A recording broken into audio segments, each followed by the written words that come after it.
Hello बच्चों, ये class चल रही है एनसीईआरटी की और हम सब्जेक्ट पढ़ रहे हैं ज्योग्राफी। ये 8वीं क्लास का तीसरा चैप्टर है। इसमें हमें आज क्या पढ़ना है? खनिज और शक्ति संसाधन। अब आप इसे देखिए, ये कहानी दी हुई है कि एक लड़की वो कहीं घूमने जाती है, उसे दिखता है कि ये क्षेत्र इतना काला क्यों है। आप अपने आसपास देखेंगे, जो क्षेत्र जैसा कलर रहेगा वहां पर उस तरह की मिनरल्स यानी खनिज की बहुलता रहेगी। ठीक है, तो ये क्षेत्र काला है। काला इसलिए है क्योंकि यहां पे कोयला पाया जाता है, और कोयला क्या है? हमारे लिए एक संसाधन है। अब संसाधन के बारे में जब बात किया जाता है तो हमने ये देखा कि संसाधन हमारे लिए क्या क्या है। हमने उसमें वन देखा, परितंत्र देखा, जीव जंतु देखे। ये सब हमारे लिए संसाधन है। एक मानव संसाधन होता है और एक प्राकृतिक संसाधन होता है। प्राकृतिक संसाधन वो है जो हमें प्रकृति ने दिया है, और मानव संसाधन वो है कि हम प्रकृति से लेकर के उसे अपने अनुसार ढाल लेते हैं। जैसे पेड़ आपके लिए प्राकृतिक संसाधन है, और टेबल और कुर्सियां और सोफे, बेड, उनसे जो बनाया जाता है वो मानव संसाधन हो गए। ठीक है, इसी तरीके से आप जीवन में जो भी इस्तेमाल करते हैं वो सब चीज एक संसाधन है। जैसे आप बिस्किट खाते हैं तो बिस्किट भी एक संसाधन है, और वो संसाधन मानव निर्मित है। उसमें प्राकृतिक संसाधन का इस्तेमाल किया गया है। जैसे उसमें दूध का इस्तेमाल किया गया, उसमें चीनी का इस्तेमाल किया गया, उसमें आटे का इस्तेमाल किया गया। अब गेहूं से लेकर के जो बिस्किट बनाने की प्रक्रिया है वो सारे मानव संसाधन में आपके आ गए। ठीक है, तो यहां पे ये कहा जा रहा है कि प्राकृतिक रूप से धरती पर बहुत सारे खनिज पाए जाते हैं। जिस तरीके से बिस्किट से हम आपसे कहेंगे आप उसमें आटा अलग कर लीजिए, उसमें से आप चीनी अलग कर लीजिए, उसमें दूध अलग कर लीजिए, पॉसिबल है? नहीं है। ठीक है, इसी तरीके से धरती पर भी तमाम तरह के खनिज पाए जाते हैं। कुछ को निष्कर्षण कर पाना यानी कि निकाल पाना मुश्किल होता है, कुछ को निकाल पाना आसान होता है। राइट, तो अब खनिज क्या है उसका एक उदाहरण, उसका सही व्याख्या। प्राकृतिक रूप से प्राप्त होने वाला पदार्थ जिसका निश्चित रासायनिक संगठन हो वो एक खनिज है। खनिज सभी स्थानों पर समान रूप से वितरित नहीं है, वो किसी क्षेत्र विशेष में या शैल समूह में संकेंद्रित है। कुछ खनिज ऐसे क्षेत्रों में पाए जाते हैं जो आसानी से अभिगम्य नहीं है, जैसे आर्कटिक और अंटार्कटिका। अब अभी हमने ऊपर देखा था जो क्षेत्र, ये आपका कोयले का एक खदान है। ये ऐसी जगह पे है जहां पे ट्रक चला जा रहा है और जहां पे हम इससे खुदाई कर ले रहे हैं, तो ये हमारे लिए अभिगम्य है। राइट, कुछ ऐसी जगह है जहां पे खनिज होते हुए हम उसे प्राप्त नहीं कर सकते, वो क्षेत्र हमारे लिए क्या है? अभिगम्य नहीं है, जैसे आर्कटिक और अंटार्कटिक का क्षेत्र। ठीक है, अब खनिज विभिन्न प्रकार के भूवैज्ञानिक परिवेशों में अलग अलग दशाओं में निर्मित होते हैं। वो बिना किसी मानवीय हस्तक्षेप के प्राकृतिक प्रक्रियाओं के द्वारा निर्मित होते हैं। वो अपने भौतिक गुण जैसे कि रंग, घनत्व, कठोरता और रासायनिक गुण और विलेयता के आधार पर पहचाने जा सकते हैं। ठीक है, अब बात है कि खनिज कितने प्रकार के होते हैं। तो खनिज दो तरीके के होते हैं। कौन कौन से? एक है धात्विक खनिज और एक है अधात्विक खनिज। धात्विक खनिज में भी एक होता है लोहा और एक होता है अलौह। लौह खनिज और अलौह खनिज, जिसमें लोहे का तत्व हो वो लौह खनिज हो गया। धात्विक खनिजों में धातु कच्चे रूप में होती है और धातुएं कठोर पदार्थ हैं जो ऊष्मा और विद्युत को सुचालित करती हैं, और जिनमें द्युति या चमक की विशेषता होती है वो धात्विक खनिज हो जाते हैं। ठीक है, जैसे कि लौह अयस्क, बॉक्साइट, मैग्नीज अयस्क, इनके कुछ उदाहरण हैं। ये चमकदार होते हैं, ये कठोर होते हैं, ये विद्युत और ऊष्मा के सुचालक होते हैं। धात्विक खनिजों की ये व्याख्या है। ठीक है, धात्विक खनिज लौह और अलौह दोनों हो सकते हैं। जैसे लौह में हमने बताया लौह अयस्क, मैग्नीज, क्रोमाइट, इनमें लोहा होता है तो ये क्या हो गए? लौह खनिज हो गए। कुछ अलौह खनिज होते हैं जैसे सोना, चांदी, तांबा, ये आपके अलौह, सीसा, ये आपके अलौह खनिज हो जाते हैं। ठीक है, अधात्विक खनिजों में धातु नहीं होती है। राइट, लेकिन होते वो खनिज हैं। चूना पत्थर, अबरक, जिप्सम इन खनिजों के उदाहरण हैं। अब आप देखेंगे कि अगर आप 8वीं क्लास के स्टूडेंट हैं और या आप और भी बड़े क्लास के स्टूडेंट हैं, फिर भी इन खनिजों का जैसे चूना पत्थर, अबरक, जिप्सम कई बार आप अपने जगह पे इस्तेमाल, अपने आसपास इस्तेमाल होते हुए नहीं देखते हैं, कई बार देख सकते हैं। तो जो नहीं देखते हैं वो ये ना समझे कि ये संसाधन नहीं है, क्योंकि आपके पास, आपके परिवेश में ऐसी तमाम चीजें हैं जो किसी न किसी संसाधन से बनी हुई हैं, राइट। जैसे ये बोर्ड है, ये भी एक तरीके का संसाधन है जिस पर आप पढ़ रहे हैं, राइट। तो इसलिए ये सारी चीजें संसाधन हो जाती हैं। अधात्विक खनिज में ईंधन जैसे कोयला और पेट्रोलियम भी ये अधात्विक खनिज है, ये डायरेक्ट आपके जीवन को प्रभावित करता है प्रत्यक्ष रूप से। अब इन खनिजों को हमने कहा कि भूपर्पटी पर बड़ी मात्रा में फैले हुए हैं, कहीं खनिज मिलते हैं, कहीं नहीं मिलते हैं। स्विट्जरलैंड एक ऐसा देश है जहां पर कोई भी खनिज प्राप्त नहीं होता है, राइट। इंडिया आपका एक ऐसा, इंडिया का पूरब का क्षेत्र एक ऐसा क्षेत्र है जहां भारी मात्रा में खनिज मिलता है। अफ्रीकन कॉन्टिनेंट एक ऐसा क्षेत्र है जहां पे हर प्रकार के खनिज पाए जाते हैं, ठीक है। तो अब इन जगहों से खनिज निकालने की प्रक्रिया क्या है, कैसे हम निकाल सकते हैं? तो खनिजों का निष्कर्षण होता है, यानी उनको निकालना। किस तरीके से निकाला जाता है? एक तो उनका खनन होता है, खोद के, प्रवेदन होता है और आखनन होता है। खनन दो तरीके का होता है, एक विवृत खनन और एक कुपकी खनन। विवृत खनन यानी कि चट्टान को हटाया और वहां पे जो भी खनिज है हमने उसको ले लिया, ये विवृत खनन हो गया। कुपकी खनन क्या हो गया? पाइप डाल के जब चीजों को निकाला जाता है, मिनरल्स को यानी खनिज को, तो उसे कहते हैं कुपकी खनन। जैसे पेट्रोलियम, इसको निकालने के लिए कुपकी खनन का प्रयोग किया जाता है, ठीक है। प्रवेदन क्या होता है? प्रवेदन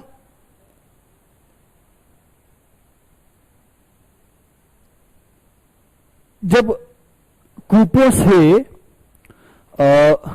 मिनरल्स हम बाहर निकालते हैं, इसी प्रक्रिया को प्रवेदन कहा जाता है। बहुत ज्यादा इसमें नहीं फंसना है, ये जगह ये कहीं पूछी नहीं जाएगी, ठीक है। अब एक होता है आखनन। तो आखनन किसे कहते हैं? आखनन आपने सुना होगा, सूपे से आखा जाता है। अगर आप थोड़ा ग्रामीण परिवेश में होंगे या अपनी दादी माँ या अपने किसी बुढ़िया लेडी से पूछेंगे तो वो आपको बता देंगी कि आखनन क्या होता है। बेसिकली हिला करके, जब हिलाते हैं तो कुछ हल्के पदार्थ पीछे रह जाते हैं, भारी पदार्थ आगे आ जाते हैं, उसे हम आखनन कहते हैं। अब इसे क्या कहेंगे? सतह के निकट स्थित खनिजों को जिस प्रक्रिया द्वारा खोद कर निकाला जाता है उसे हम आखनन कहते हैं, ठीक है। अब खनिजों का वितरण क्या है? ये तो हमने जान लिया कि खनिज विभिन्न प्रकार की शैलों में पाए जाते हैं। कुछ आग्नेय शैलों में पाए जाते हैं, कुछ कायांतरित शैलों में पाए जाते हैं और कुछ अन्य अवसादी शैलों में पाए जाते हैं। अब ये आग्नेय, कायांतरित और अवसादी ये चट्टानें होती हैं। ये क्या होती हैं अभी मैं शॉर्ट में समझाऊंगा, लेकिन इसकी डिटेल में क्लास हम आगे क्लासों में करेंगे, ठीक है। चट्टानें तीन तरह की होती हैं। एक होता है कायांतरित। कायांतरित का मतलब जिसका काया बदल चुका हो। पृथ्वी से लावा निकलता है, लावा ऊपर आकर के सूख जाता है तो उसे हम कहते हैं, सूखने के बाद उसमें धीरे धीरे समय के साथ परिवर्तन होता है तो उसे हम कहते हैं कायांतरित चट्टान, राइट। इसको थोड़ा सा और ठीक से समझिए। पृथ्वी से जब लावा निकलता है तो पहले सूखता है, जब सूख जाता है तो उसे हम कहते हैं आग्नेय चट्टान, यानी कि उसमें आग की भरपूर मात्रा होती थी कभी, अभी वो ठंडा पड़ गया और वो चट्टान बन गया, तो वो क्या हो गया? आग्नेय चट्टान। यही आग्नेय चट्टान जब समय के साथ प्रेशर से, गर्मी से टूट फूट के जो उसके नीचे का कुछ पदार्थ बचा रह जाता है तो उसे हम कहते हैं कायांतरित चट्टान, यानी कि काया जिसकी बदल गई हो, तो कायांतरित चट्टान हो गया। फिर होता है आग्नेय और कायांतरित दोनों एक ही हैं, बस स्टेज अलग है। जो पहला स्टेज है उसको हम कायांतरित कहते हैं, जो सेकंड स्टेज है उसे हम कहते हैं, जो पहला स्टेज है उसे हम कहते हैं आग्नेय चट्टान, और दूसरा स्टेज जब वो टूट फूट जाए और उसका नीचे का पदार्थ बचा रह जाए, मजबूत पदार्थ, उसे हम कहते हैं कायांतरित चट्टान। एक तीसरा होता है जिसे हम कहते हैं अवसादी चट्टान। अवसादी क्या होता है? अवसाद, अवसाद मतलब कचरा। हवा के द्वारा, पानी के द्वारा और पृथ्वी की अन्य प्रक्रियाओं के द्वारा जब अवसाद यानी कचरा कहीं एक जगह इकट्ठा होता है, ये आप वो कचरा मत समझिए जो आप फैलाते हैं, पृथ्वी का कचरा, मिट्टी, राइट। तो ये हवा के साथ बहते हैं, पानी के साथ बहते हैं, जैसे आपने पानी के साथ गाद देखा होगा, गाद बहते हैं, तो ये एक जगह इकट्ठा हो जाते हैं और दबते जाते हैं, परत के परत दबते जाते हैं। जब ये दबते रहते हैं और दबते दबते प्रेशर और टेम्परेचर से एक समय ऐसा आता है जब कठोर बन जाते हैं, चट्टान बन जाते हैं, तो हम इसे क्या कहते हैं? अवसादी चट्टान। अवसादी चट्टान में ही आपके कोयला पाया जाता है। क्यों पाया जाता है? क्योंकि कोयला जीवाश्म से बना होता है। जीवाश्म क्या होता है? जिसमें जीव हो, तो जीवों का अंश, पेड़ भी आपका जीवाश्म है, जीव जंतु वो भी आपके जीवाश्म में आते हैं। जब वो मर जाते हैं, उनके अस्थिपंजर धरती में दब जाते हैं, समय के साथ प्रेशर और टेम्परेचर से उसका केवल अंश रह जाता है, तो उसे हम कहते हैं जीवांश। और वही बाद में उसका रूप परिवर्तित होकर कोयला बनता है, वही ग्रेफाइट बनता है और वही हीरा बनता है। इसके अलावा पेट्रोलियम पदार्थ इसी तरीके से अवसादी चट्टानों में पाए जाते हैं। कायांतरित और रूपांतरित चट्टानों में, सॉरी, अग्नेय और कायांतरित चट्टानों में लौह खनिज पाए जाते हैं, धात्विक खनिज पाए जाते हैं, राइट। तो इसमें यही बात कही जा रही है, खनिज विभिन्न प्रकार की शैलों में पाए जाते हैं। कुछ आग्नेय शैलों में पाए जाते हैं, जैसे मैंने आपको धात्विक बताया, कुछ कायांतरित शैलों में पाए जाते हैं, अन्य अवसादी शैलों में पाए जाते हैं। धात्विक खनिज अग्नेय चट्टानों में पाए जाते हैं। कायांतरित शैल समूह जिनसे विशाल पठारों का निर्माण होता है, उसमें पाए जाते हैं। उत्तरी स्वीडन में लौह अयस्क, राइट। ओंटारियो कनाडा में तांबा और निकेल के निक्षेप पाए गए हैं। यानी कि ये क्षेत्र क्या है? ये कायांतरित चट्टान है यहां पर, ठीक है। तो यहां पर धात्विक खनिज पाए जा रहे हैं। फिर दक्षिण अफ्रीका में लोहा, निकेल, क्रोमाइट, प्लेटिनियम अग्नेय और कायांतरित शैलों में पाए जाने वाले खनिजों के उदाहरण हैं। मैदानों और नवीन वलित पर्वतों के अवसादी शैल समूहों में ऐसे ऐसे पर्वतों के निर्माण भी हैं जो धीरे धीरे जमा होते होते होते होते ऊपर पहुंच, वो एक ऐसी संरचना बन गई जो हमें पहाड़ की तरह दिखती है, राइट। समय के साथ उस पर प्रेशर लग रहा है, टेम्परेचर लग रहा है, वो चट्टान वो ठोस होती गई, धीरे धीरे वो चट्टान बन गया। तो उसमें आपके क्या पाए जाएंगे? अधात्विक खनिज, ये ध्यान रखना है, ठीक है। अधात्विक खनिज, चूना पत्थर पाए जाएंगे।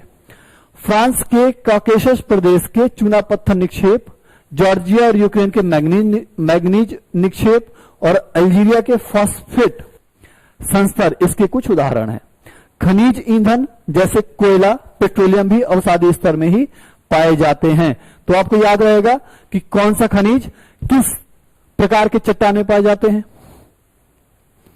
अब बात आती है इनके वितरण की। वितरण के लिए ये थोड़ा सा मैं से जूम करता हूं, ये आपको देखना है।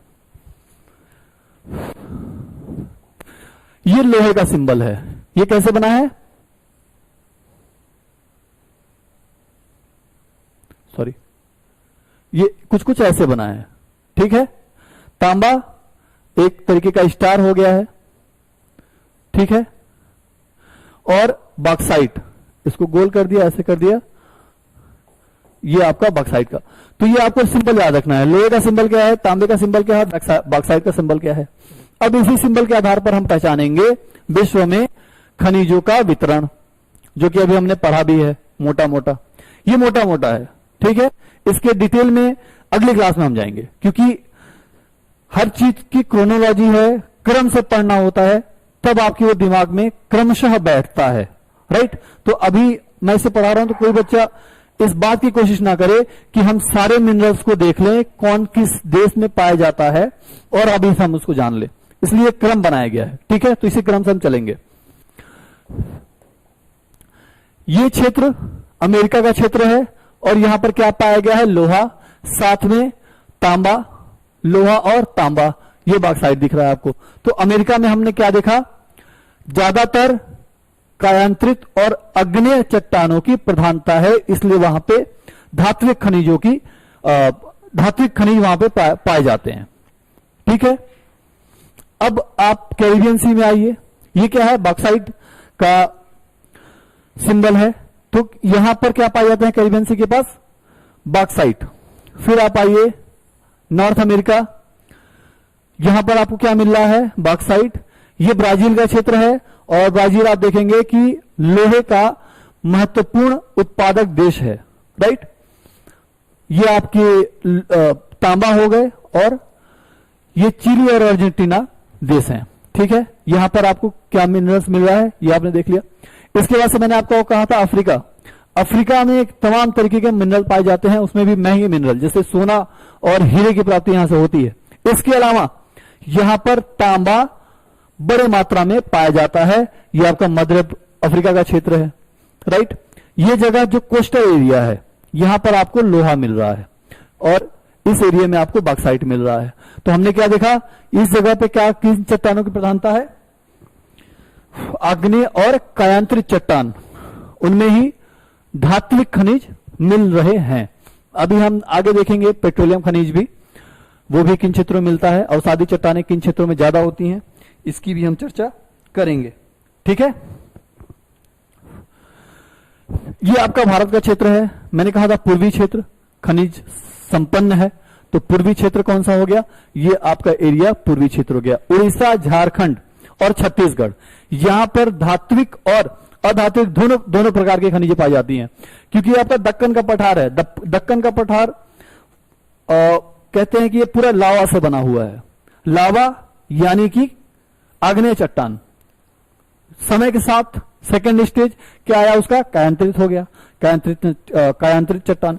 तो इस क्षेत्र से भारत के दक्कन का पठार जहां तक उसका विस्तार है, वहां पर आपको लोहा, धात्विक खनिज मिलेंगे। इसके अलावा पूर्वी क्षेत्र में उड़ीसा का जो क्षेत्र है, वहां पर आपको अधात्विक खनिज मिलता है, जैसे पेट्रोलियम, कोयला, इसमें झारखंड भी आता है। तो झारखंड एक ऐसा क्षेत्र है जहां पर कायांतरित चट्टान भी है और अवसादी चट्टान भी है। ठीक है,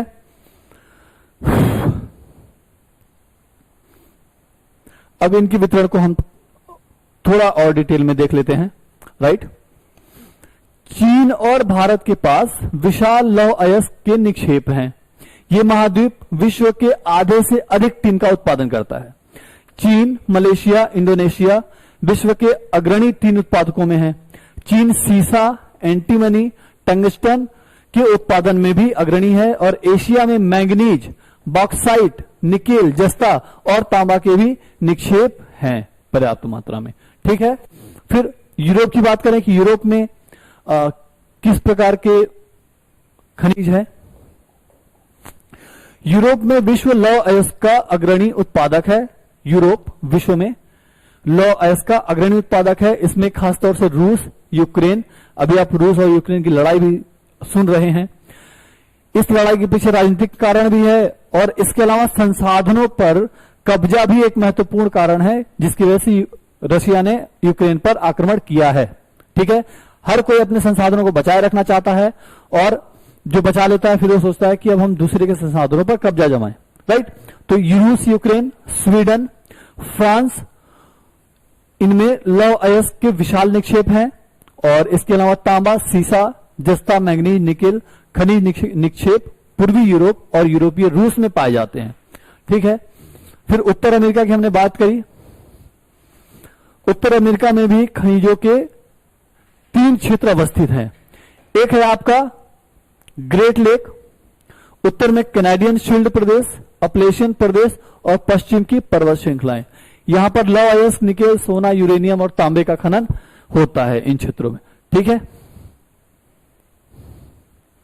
हाँ, वहां पर हमने देखा धात्विक खनिज और यहां पर हम देख रहे हैं अधात्विक खनिज, जैसे कोयला और खनिज तेल। तो कोयला और खनिज तेल हमने बताया था कि अवसादी चट्टानों में मिलेंगे। अब देखिए कि ये कोयला का सिंबल है, यानी कि अमेरिका के इस क्षेत्र में कोयले अवसादी चट्टानों की प्रधानता है। ठीक है, फिर आपके भारत में गुजरात में बॉम्बे हाई और असम के दिग्बोई में पेट्रोलियम का उत्पादन होता है, तो यहां पर इसने खनिज तेल का सिंबल दिया है। थोड़े मात्रा में होता है लेकिन होता है, ठीक है। सबसे बड़ा क्षेत्र खनिज तेल का आप इस क्षेत्र को पाएंगे। ये विश्व के अग्रणी तेल उत्पादक देशों में से हैं, जिसे हम अरब कंट्रीज कहते हैं। इसके अलावा रशिया में कोयले का बहुत बड़ा भंडार है और उच्चतम क्वालिटी की कोयले का। कोयले की भी 3 क्वालिटी होती हैं, उसको भी हम आगे क्लास में पढ़ेंगे, ठीक है। तो ये आपका हो गया खनिजों का वितरण। फिर खनिजों के वितरण में दक्षिण अफ्रीका के बारे में भी देख लें। सारे कॉन्टिनेंट हमने इसके पहले पढ़े थे और उन कॉन्टिनेंट में कौन से खनिज की प्रधानता है ये हम देख रहे हैं। तो दक्षिण अमेरिका में ब्राजील विश्व में उच्च कोटि के लौह अयस्क का सबसे बड़ा उत्पादक देश है, राइट, क्योंकि वहां पे हमने देखा था अभी मानचित्र में। चिली और पेरू तांबे के अग्रणी उत्पादक देश हैं। ब्राजील और बोलीविया विश्व में टीन के सबसे बड़े उत्पादकों में से एक हैं, ठीक है। दक्षिण अमेरिका के पास सोना है, चांदी, जस्ता, क्रोमियम, मैग्नीज, बॉक्साइट, अभरक, प्लेटिनम, एस्बेस्टस और हीरा के विशाल निक्षेप भी मिले हैं। हीरा और सोना को आप ध्यान रखिए। खनिज तेल वेनेजुएला, अर्जेंटीना, चीनी, पेरू और कोलंबिया में पाया जाता है। हरा हीरा एक दुर्लभतम हीरा है और एक तरीके का खनिज है, ये बहुत रेयर मिलता है। विश्व की प्राचीनतम शैल पश्चिमी ऑस्ट्रेलिया में है और वो 430 करोड़ पहले बने हैं, पृथ्वी के निर्माण के मात्र 30 करोड़ वर्ष पश्चात। तो आपने इसमें क्या देखा कि इनको बनने में कितना भारी समय लगा, कितना लंबा समय लगा, ठीक है। अब आप इसको इस्तेमाल करने में 5 या 10 मिनट लगता है, राइट। तो ये आपके हो गया ये आपका दक्षिण अमेरिका। अब हम बात करते हैं अफ्रीका। अफ्रीका खनिज संसाधनों में धनी है। ये हीरा, सोना, प्लेटिनम का विश्व में सबसे बड़ा उत्पादक देश है और ये तीनों सबसे महंगे खनिज हैं, हीरा, सोना और प्लेटिनम। दक्षिण अफ्रीका, जिम्बाब्वे और जायरे विश्व में सोने का एक बड़ा भाग उत्पादित करते हैं। तांबा, लौह अयस्क, क्रोमियम, यूरेनियम, कोबाल्ट, बॉक्साइट दक्षिण अफ्रीका में पाए जाने वाले अन्य खनिज हैं, राइट। तेल अफ्रीका में कहां मिलेगा? नाइजीरिया में, लीबिया में, अंगोला में पाया जाएगा, ठीक है। अब बात करते हैं ऑस्ट्रेलिया की। ऑस्ट्रेलिया विश्व में बॉक्साइट उत्पादन का सबसे बड़ा देश है, राइट। सबसे बड़ा उत्पादक है किसका? बॉक्साइट का, पूरे विश्व में। यह सोना, हीरा, लौह अयस्क, टीन और निकेल का अग्रणी उत्पादक है। यह तांबा, सीसा, जस्ता और मैग्नीज में भी संपन्न है। पश्चिम ऑस्ट्रेलिया के कालगुरली, ये कालगुरली आपका एक बार सवाल पूछ गया था कि ये ऑस्ट्रेलिया किस भाग में पड़ता है, उत्तर, दक्षिण, पूर्व, पश्चिम। ये सवाल यहीं से उठा है, पश्चिम ऑस्ट्रेलिया के कालगुरली। और कुल गार्डी क्षेत्रों में सोने का सबसे बड़ा निक्षेप है, राइट। अब हम बात करते हैं आर्कटिक की। तो आर्कटिक में कोयले का बहुत बड़ा निक्षेप होने का पूर्वानुमान किया गया है। अन्य तरीके के खनिज भी पाए जाने की वहां संभावना है, लेकिन वो एक ऐसा क्षेत्र है जो अभिगम्य नहीं है, जहां पर इतनी टेक्नोलॉजी अभी मानव विकसित नहीं कर पाया है कि खुदाई करके उन मिनरल्स को निकाल सके, उन खनिजों को निकाल सके, राइट। अब हमने मानचित्र में देखा था भारत का क्षेत्र, जहां पर लोहा और बॉक्साइट सिंबल को देखा था, कहां पे मिल रहा था, उसको हम थोड़ा और डिटेल में जान लेते हैं। भारत में खनिजों का वितरण। लोहा, भारत में खनिजों का वितरण भी सामान्य नहीं है। आपके ज्यादातर खनिज पाए जाएंगे छत्तीसगढ़, उड़ीसा और झारखंड में, और ये कुछ खनिजों के उत्पादन में अग्रणी राज्य है पूरे देश में, राइट। हम बात करते हैं लोहे की। लोहा भारत में उच्च कोटि का लौह अयस्क निक्षेप है। कहां पर? पूरे भारत में। यह खनिज मुख्यतः झारखंड, लोहा कहां कहां? झारखंड, उड़ीसा, छत्तीसगढ़, मध्य प्रदेश, गोवा के कुछ क्षेत्रों में, महाराष्ट्र और कर्नाटक में पाया जाता है लोहा। अब मैंने आपसे कहा झारखंड, उड़ीसा और छत्तीसगढ़ को हमेशा दिमाग में रखना है, राइट। इसके बाद बात आती है बॉक्साइट की। इसका मुख्य उत्पादक क्षेत्र फिर आपका झारखंड आ गया, उड़ीसा आ गया और छत्तीसगढ़ आ गया, फिर मध्य प्रदेश, गुजरात, महाराष्ट्र और तमिलनाडु, ठीक है। इसके बाद अभ्रक। अभ्रक एक महत्वपूर्ण खनिज है और इसकी जो मुख्य निक्षेप हैं मुख्यतः वो कहां पाए जाते हैं? झारखंड में, कुछ बिहार में, बिहार का वो एरिया जो झारखंड से सटा हुआ है, राइट, आंध्र प्रदेश और राजस्थान में पाए जाते हैं। किसके? अभ्रक के। भारत विश्व में अभ्रक का सबसे बड़ा उत्पादक देश है, ये बात ध्यान रखनी है, ठीक है। फिर बात होती है तांबे की। ये मुख्य रूप से राजस्थान में पाया जाता है। तांबे का सबसे बड़ा उत्पादक राज्य जो भारत में है वो राजस्थान है, ठीक है। राजस्थान, मध्य प्रदेश, झारखंड यहां भी आ गया, कर्नाटक और आंध्र प्रदेश में उत्पादित किया जाता है क्या? तांबा। फिर बात आती है मैंगनीज की। भारत के मैंगनीज निक्षेप महाराष्ट्र, मध्य प्रदेश, छत्तीसगढ़, उड़ीसा, कर्नाटक और आंध्र प्रदेश में स्थित है, ठीक है। सोना महत्वपूर्ण धातु है, लेकिन भारत में यह कम पाया जाता है। भारत में कर्नाटक में कोलार में सोने के निक्षेप हैं और ये यहां पर जो सोने की खान है ये विश्व के प्राचीनतम खानों में से एक है, राइट। तो ये सबसे बहुत गहरी हो गई है। अब इसके अयस्क के खनन की प्रक्रिया बहुत खर्चीली हो चुकी है, ठीक है। अब बात करते हैं चूना पत्थर की। चूना पत्थर भारत में सबसे ज्यादा आपका बिहार, झारखंड, उड़ीसा, मध्य प्रदेश, छत्तीसगढ़, राजस्थान और गुजरात और तमिलनाडु पाया जाता है, ठीक है। नमक एक महत्वपूर्ण खनिज है और ये ज्यादातर कहां पाया जाएगा? समुद्र से प्राप्त किया जाता है, झील से प्राप्त किया जाता है और सैलों से प्राप्त किया जाता है। तो जो समुद्री नमक है वो कहां से मिलेगा? जो तटीय प्रदेश होंगे, राइट, जो भी तटीय प्रदेश होंगे समुद्र किनारे, वहां पर नमक बड़ी मात्रा में मिलेगा, ठीक है। भारत नमक का एक अग्रणी उत्पादक और निर्यातक राज्य है, ठीक है। अब खनिजों का प्रयोग, ये कोई बताने की जरूरत है, आवश्यकता है आप लोगों को खनिजों का क्या प्रयोग हो सकता है? खनिज का उपयोग कई उद्योगों में होता है और कई प्रकार से होता है। रत्नों के लिए प्रयोग किए जाने वाले खनिज प्रायः कठोर होते हैं। इन्हें आभूषण बनाने के लिए विभिन्न शैलियों में जड़ा जाता है। तांबा एक अन्य धातु है जिसका उपयोग सिक्के से लेकर पाइप तक बनाया जाता है और तांबे का इस्तेमाल आप घर के बिजली के तारों में भी देखेंगे, ठीक है। कंप्यूटर में सिलिकॉन क्वार्ट्ज से बनाया जाता है और एल्युमिनियम जिसे उसके अयस्क बॉक्साइट से प्राप्त किया जाता है, ठीक है। इसका उपयोग ऑटोमोबाइल, हवाई जहाज, बोतलबंदी उद्योग, भवन निर्माण और रसोई के बर्तन बनाने में किया जाता है। सोलर पैनल, आप लोगों ने नाम सुना है? सोलर पैनल काफी महंगा पड़ता है। क्यों? क्योंकि उसमें जो इस्तेमाल किया जाता है वो है सोना और चांदी। क्यों इस्तेमाल किया जाता है? क्योंकि ये उष्मा और विद्युत के सबसे अच्छे सुचालक हैं, राइट। अभी इनका कोई सब्स्टिट्यूट बन नहीं पाया है, इसलिए सोलर पैनल लगा पाना थोड़ी प्रक्रिया खर्चीली हो जाती है। क्योंकि इसमें जिस खनिज का इस्तेमाल हो रहा है वो कौन सा है? सोना और चांदी, ठीक है। तो ये एक और इस्तेमाल हो गया खनिजों का, ठीक है। फिर हमने आपसे कहा कि खनिज नवीकरणीय होते हैं, अनवीकरणीय होते हैं।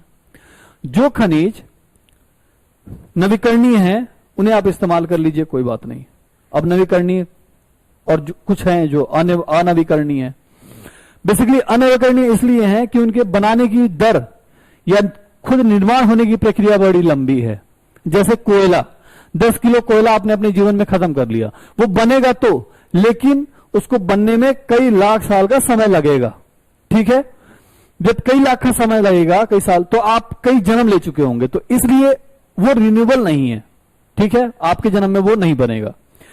पेड़ है, पेड़ आपके जीवन में रिन्यूएबल हो सकता है क्योंकि आपने एक पेड़ लगाया और एक पेड़ काट लिया, लेकिन उस पेड़ को बनने में कम से कम 7 से 8 साल लगेंगे बड़े होने में, छांव जब तक उस पर फल आएंगे, किसी भी तरीके का फल। तो इस तरीके से ये आपके नवीकरणीय और अनवीकरणीय हो गए। तो इन संसाधनों के संरक्षण की बात की जाती है जिससे हमारी आने वाली पीढ़ी भी इनका इस्तेमाल कर सके। पानी एक महत्वपूर्ण संसाधन है और ये नवीकरणीय भी है, लेकिन इसका जब अतिदोहन हम करते हैं तो ये अनवीकरणीय हो जाता है। जैसे 1 लीटर पानी को बनने के लिए पानी का चक्र होता है, जैसे जल चक्र होता है, कार्बन चक्र होता है। तो जल चक्र में क्या है? 1 लीटर पानी को आने के लिए मैं आपको बताता हूं कि प्रकृति कितनी मेहनत करती है। समंदर, उस पर धूप पड़ता है और वो वेपराइज्ड होता है। वेपराइज होता है तो हवाओं के साथ वो चलता है तो आके आपके क्षेत्र में बरसता है, राइट। बरसने के दौर में आप उसमें एक पानी अपने लिए बचा पाते हैं, बाकी पानी तो वेस्ट हो जा रहा है। जो पानी आपने बचाया उसकी प्रक्रिया कितनी लंबी है और आपने 1 लीटर पानी खर्च कितनी तेजी से किया, राइट। तो कहते हैं कि चीजों संसाधनों का संरक्षण आवश्यक है, ठीक है। चलिए अभी इस क्लास को सेकेंड पार्ट में हम करेंगे।